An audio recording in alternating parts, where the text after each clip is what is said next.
자, 삼성전자 부회장 이재용 부회장에 대한 것 얘기를 해보겠습니다. 오늘 아침 기사에 보니까 검찰이 굉장히 특검이 자신만만해 보네요. 만약 공소장을 읽는다면 기절할 것이다 얘기했습니다. 과연 어떻게 된 건지. 자, 지금부터 두 사람의 장면을 여러분께 소개해드리겠습니다. 자, 최순실은 고개를 숙였고요. 조카 장시호는 미소를 지었다는데, 자, 지금부터 그 게이트 이야기 지금부터 시작해 보겠습니다. 자, 특검보의 음성 그리고 다른 변호사의 음성을 소개해드리겠는데 한쪽은 자신만만하고 한쪽은 좀 걱정스러워합니다. 어떤 일일까요? 비교해 보겠습니다. 전체 뇌물 공여액은 공유로 판단한 금액은 약속한 금액을 포함하여 총 430억입니다. 대통령과 최순실 사이에 이익의 공유 관계에 대해서는 관련된 여러 자료를 통해서 상당 부분 입증이 됐다고 판단하고 있습니다. 경영권 승계를 마무리하는 부분, 그 부분에 관해서 결국은 삼성 측에 부정한 청탁이 있었다고 판단했습니다. 그 외에도 이제 횡령과 위증을 구속영장 청구 사안에 집어넣었다는 것은 기각될 가능성을 상당히 우려한 것으로 보여지고요. 반드시 발부된다고 보기는 그렇게 만만치 않을 것이다. 이렇게 지금 예측이 됩니다. 이재용 회장을 이제 뇌물죄로 처리하지 않고서 박 대통령에게 다가갈 수는 없는 것이거든요. 네네. 승부수를 던졌다. 이렇게 보여지는 것이죠.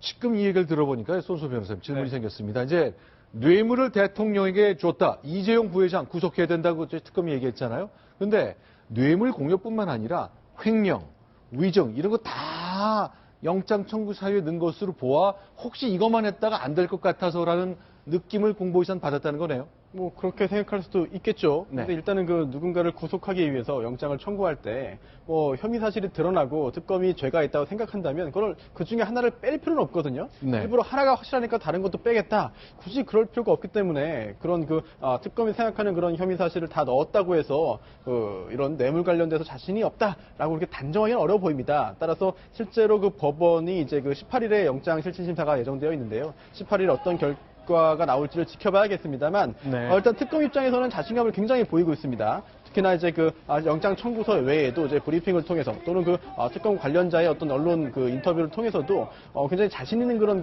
단어와 표현들을 쓰고 있는데요. 네. 이게 실제로 자신이 있어서 하는 것인지 네. 아니면 만약에 기각된다 할 때 법원에 이제 책임을 넘기기 위해서 미리 이야기를 해놓는 것이 아닌지 그 부분도 굉장히 궁금합니다. 자, 이동훈 차장. 어쨌든 뭐 기절할 정도나 이유가 차고 넘친다. 굉장히 자신감을 보였습니다. 예, 자신감을 보인 것까지는 좋은데 사실 네. 저렇게 구체적인 언급을 하는데 네. 어떤 객관적인 팩트를 제공하는 게 아니라 자신감의 표현만 여론 플레이를 하고 있는 것 같은 그런 느낌을 주고 있는 부분은 좀 우려스러운 대목이라고 할 수 있을 것 같습니다.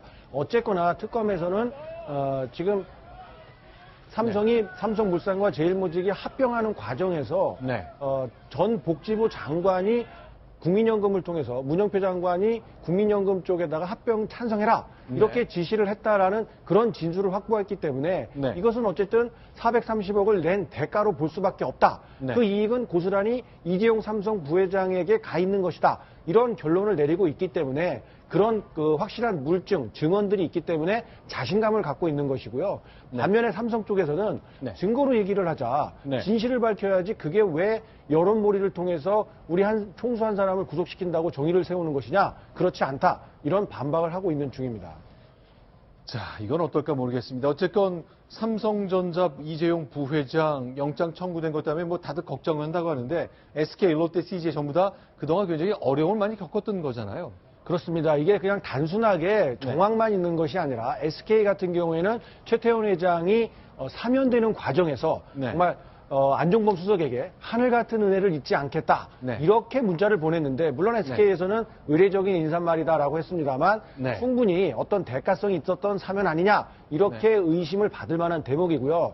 롯데 역시 면세점 추가 승인과 이런 독대점부터 거론이 됐다 이런 이야기가 나오고 있고요. 네. CJ 역시 이재현 회장의 사면도 이렇게 스포츠 재단에 돈을 낸 것과 관련이 있다 이렇게 분석이 되고 있는 중입니다.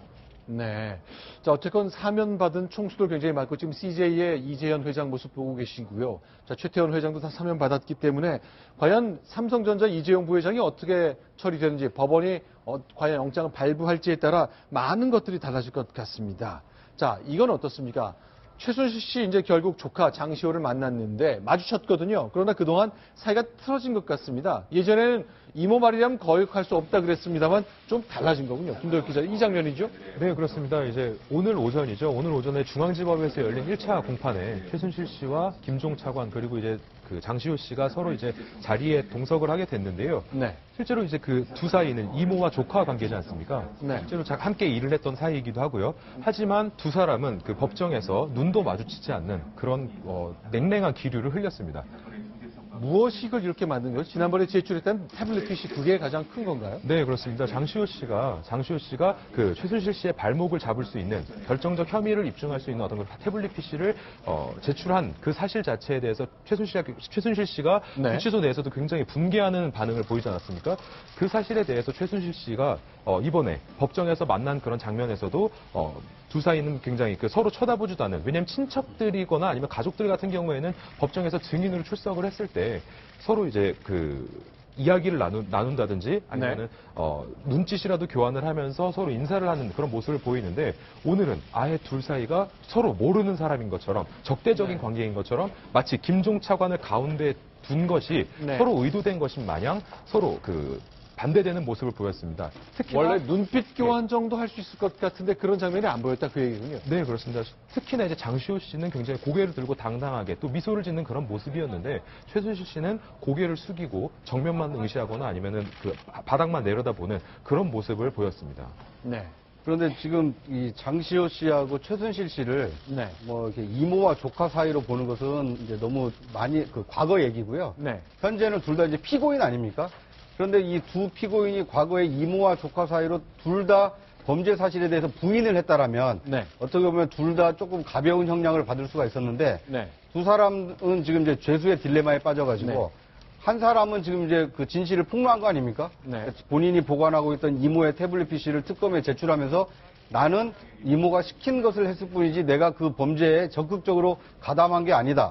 아무래도 상대적으로 젊은 장시호 씨가 높은 형량을 받게 되면 앞으로 이제 살게 될 그 미래가 좀 불투명해지니까 아마 변호인 측에서는 차라리 진실을 밝혀서 형량을 낮추는 게 좋겠다. 이렇게 조언을 해서 뭐 태블릿 PC를 제공했을 가능성이 높은데요. 네. 그에 비해서 장시호 씨가 태블릿 PC를 제공함으로 인해서 최순실 씨는 부인하고 있던 자신의 어떤 범죄 사실을 부인했던 것이 조카의 어떤 그 물증 때문에 더 곤혹스러운 이 처지에 지금 처하게 됐거든요. 그러다 보니까 이 죄수의 딜레마에 빠진 이모와 조카가 폭로한 뭐 조카의 경우에는 이제 조금 홀가분해진 측면이 있지만 네. 최순실 씨 입장에서 보면 조카에게까지 좀 배신당한 상황이기 때문에 뭐 별로 얼굴을 마주치지 않고 싶어 하지 않았나 뭐 이렇게 볼 수 있을 것 같습니다. 자, 근데 이동희 차장. 네. 안경 개수도 원래 구치소에서 좀 제한이 되나 보죠? 그렇습니다. 모든 물품의 개수가 제한이 되는데요. 네.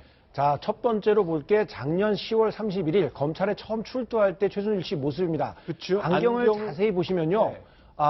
와인 색깔, 이렇게 자줏빛이 나는 네. 그 렌즈를 끼고 있고요. 검은 뿔테. 네. 그런데 작년 11월 달에 법정에 출두하는 모습을 보면 네. 검은 뿔테에 그냥 하얀색, 투명한 그런 보통의 렌즈를 낀 안경을 착용하고 있습니다. 그렇죠. 그런데 어제 나온 법정 1월 16일 날 렌즈는 다시 여기에 갈색 빛깔이 들어가는 렌즈를 착용하고 있습니다. 1월 16일 날이요. 그 안경 콧날 위에 있는 요 선도 조금 달라지니까 다른 안경이 많네요. 맞습니다. 그러니까 안경이 모두 3개를 착용하고 있었던 거죠. 네. 그런데 구치소에서는요. 네. 안경을 2개까지만 가지고 있을 수 있다. 이런 규정이 있다는 거를 네티즌 수다대들이 알고 이런 문제 제기를 하고 있는 거죠. 자, 그런데 물론 이제 첫 번째 이걸 뭐 셋을 다 동시에 갖고 있다고 볼 근거는 없는 것이고, 혹시 이거는 이제 가족들 통해서 이제 반출을 하고 새로운 걸 가져왔으면 뭐 2개 갖고 있다 그 선은 지키긴 한 걸로 볼 수도 있겠네요. 구치소에서 뭐라고 설명하냐면요. 네. 안경 2개까지만 허용되는 게 맞다. 네. 하지만 돋보기 1개를 추가할 수 있다. 이렇게 설명을 하고 있습니다. 아. 그러니까 60대에 접어든 최순실 씨가 안경 2개에다가 하나는 돋보기용이다. 이렇게 말을 했다라는 이제 주장을 하고 있는데요. 그러니까 네. 렌즈 색깔이 없었던 그것이 바로 돋보기다. 그래서 규정을 위반한 것이 아니다라고 해명을 하고 있는데, 지금 네티즌들은 무슨 반응을 보이고 있냐면 최순실 씨가 온수를 펑펑 쓰고 있다. 네. 뭐 이런 의혹까지 제기할 정도로 최순실 씨의 구치소 생활에서도 굉장한 특혜가 있는 것 아니냐, 이런 의혹의 눈길을 보내고 있기 때문에 구치소에서는 저런 안경 하나 뭐 갖고 있는 뭐 어떤 액세서리 하나하나에도 조금 더 신경을 써야 할 것 같습니다. 문제 제기를 했는데 아까 제가 설명드린 것처럼 무슨 소리입니까? 첫 번째 거 내보냈어요. 그러니까 2개 맞습니다라고 답을 못한 거네요. 그렇습니다. 하나 더 있을 수 있다. 그러니까 3개 갖고 있는 건 맞긴 맞나 보네요. 구치소 해명을 듣자면 네. 총 안경 3개를 가지고 있고요. 2개는 일반적인 안경, 하나는 그 색깔이 들어있지 않은 그 렌즈는 네. 돋보기다. 그래서 규정에 문제가 없다. 이런 해명을 내놓고 있는 겁니다. 그런데 이거는 어떻게 된 겁니까? 이제 구치소에서 파는 머리핀인 것 같은데요. 하나에 390원, 390달러가 아닙니다. 390원입니다. 네. 이게 왜 문제인 거죠? 이게 그 구치소 내에서는 여러 가지 물품들을 구입해서 보관할 수 있겠습니다만, 하지만 그 안전에 위험이 되는 그 흉기로 쓰일 수 있는 것은 사실은 가지고 있지 못하게 되는 것이 맞습니다. 아하. 그런데 이 머리핀이 네. 그 용도에 따라서는 혹시라도 자해를 하거나 다른 사람에게 사기를 저거군요, 입히거나 저거. 예. 네, 그럴 가능성이 있다라는 지적이 있었는데요. 여기에 대해서 구치소 측은 이거는 실제로 구치소에서도 돈을 받고 판매하는 것이기 때문에 문제가 없다. 가격도 390원에 불과하다라는 해명을 했습니다.